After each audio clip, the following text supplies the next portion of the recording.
If the government can print unlimited money, why does it still borrow? Who is it borrowing from? And more importantly, what does it mean for you?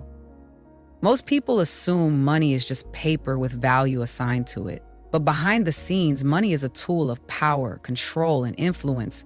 And the way governments use it directly impacts your life, your savings, and your financial future. Today, we're exposing the shocking truth about why governments borrow, even when they have the power to print their own currency. And by the end of this video, you'll understand the real mechanics of money and why this system could either protect or destroy your wealth. The money printing myth. Most people believe that if the government needs money, it can simply print more. But if that were true, why does the US have over $30 trillion in debt? Why does nearly every government in the world borrow money instead of just creating unlimited cash? Here's the truth. There's a difference between printing physical money and creating digital money. One, physical money printing versus digital money creation.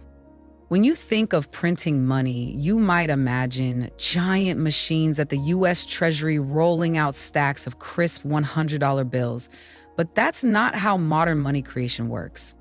Most new money isn't printed, it's created digitally through a process called monetary policy. The Federal Reserve increases the money supply by adjusting interest rates and buying government bonds.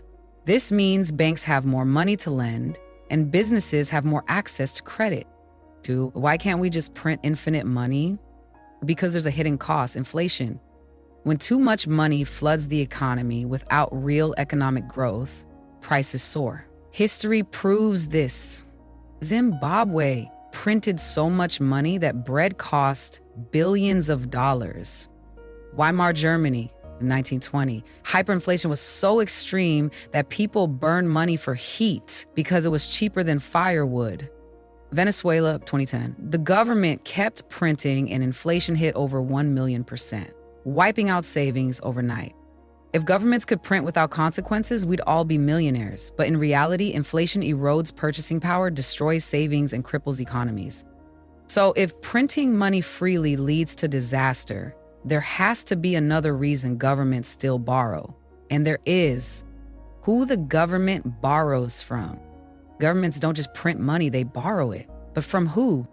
The answer lies in government bonds. What are government bonds? When the government needs money, it issues bonds, essentially IOUs, that promise to pay back lenders with interest. These bonds are sold to investors, institutions, and even other countries. Think of it like this. You lend the government $1,000 by buying a bond. The government promises to pay you back later with interest. The government gets cash now and you get a low-risk investment. But who buys these bonds? The three key lenders. 1, foreign countries, China, Japan, and others. Governments like China and Japan buy US bonds as an investment because they consider them safe and stable. The US dollar is the world's reserve currency, meaning it holds value even during economic downturns. By buying US debt, countries can strengthen their trade relationships and protect their own economies from volatility. That's why China alone holds over $800 billion in US debt. 2, private investors and banks. Hedge funds, pension funds, and banks love government bonds because they provide a stable return. Investors see them as a safe place to park money, especially during economic uncertainty.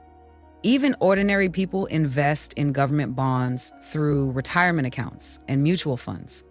3, the central bank, the Federal Reserve. And here's where it gets really interesting. The US government sometimes borrows from itself. The Federal Reserve buys government bonds, essentially lending money to the government using money it creates out of thin air. This means the US is creating money, lending it to itself, and paying interest on that debt, a system that sounds absurd but is the foundation of modern economies.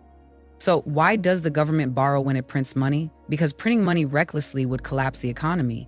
Borrowing spreads out the debt burden and keeps inflation in check, but it comes with risks. And that's what we'll uncover next. The real reason governments borrow. So if printing unlimited money causes disaster, why do governments borrow instead? The answer isn't just about economics. It's about managing power, controlling inflation, and keeping the global financial system stable. 1. Inflation control. Imagine pouring too much water into a cup, it overflows. That's exactly what happens when too much money is pumped into the economy at once. Prices rise, your paycheck buys less, and savings lose value. Borrowing is a way to remove money from circulation without triggering runaway inflation. When investors buy government bonds, they give their cash to the government, which slows down excessive spending and prevents hyperinflation. 2. Interest rate manipulation. Governments also use borrowing to control interest rates, which affects everything from mortgages to business loans. When the economy is slow, the government borrows more to pump money into the system, lowering interest rates and encouraging spending. When inflation rises, the government borrows less, making borrowing more expensive and slowing down excessive growth. This balancing act is what keeps economies from spiraling out of control. 3. Political strategy. Let's be real, raising taxes is unpopular. No politician wants to tell people, hey, we need more money, so we're increasing your taxes. Borrowing allows governments to fund massive projects, military spending, social programs, infrastructure, without immediately raising taxes. It's a political shortcut that lets leaders spend without immediate consequences. 4. Global trust and currency strength. The US dollar is the world's dominant reserve currency. Why? Because US debt is considered one of the safest investments on earth.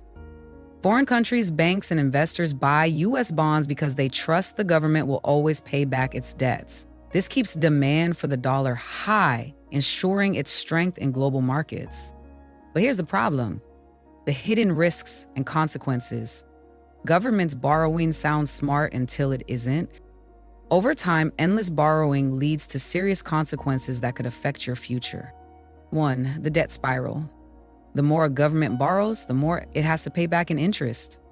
Right now, the US spends hundreds of billions of dollars per year just on interest payments. And how does it pay for that? By borrowing more money. It's like using a credit card to pay off another credit card. Eventually, the debt becomes unmanageable. 2. Higher taxes in the future. Borrowing today means someone has to pay later. And guess who that is? Future taxpayers, meaning you. Governments eventually raise taxes to cover their debts. This could mean higher income taxes, property taxes, or even inflation as a hidden tax that slowly drains your wealth. 3. Economic crashes and recessions. When governments borrow too much, investors lose confidence. In 2008, reckless lending led to a financial crisis, wiping out trillions of dollars in global wealth. If governments struggle to repay their debts, markets panic, stocks crash, and economies collapse. So, what does this mean for you? How this affects you and what you should do? You might be thinking, okay, but what can I do about it? The answer? A lot. 1. Inflation and your savings. When governments borrow and print money, your savings lose value.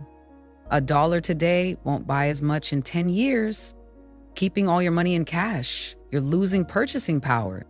This is why investing is key. 2. Smart investment strategies. The wealthy don't keep all their money in cash, they invest. Stocks grow over time, outpacing inflation.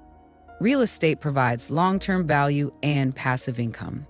Gold and commodities act as hedges against inflation.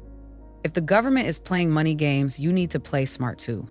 3. Should you borrow like the government? If the government borrows to grow, should you take on debt to build wealth? Go debt, real estate, education, or business investments that create income. Bad debt, credit cards, unnecessary loans, or spending money you don't have. Used correctly, leverage, smart borrowing can build wealth, but reckless debt? That's how people end up financially trapped. Now you know why the government borrows, even when it prints money. But here's the real question. How will you protect yourself from these financial moves? Do you think governments should borrow less, or is this system necessary? Comment below. If this video opened your eyes, hit like, subscribe, and turn on notifications for more deep dives into money and wealth. I'll see you in the next video.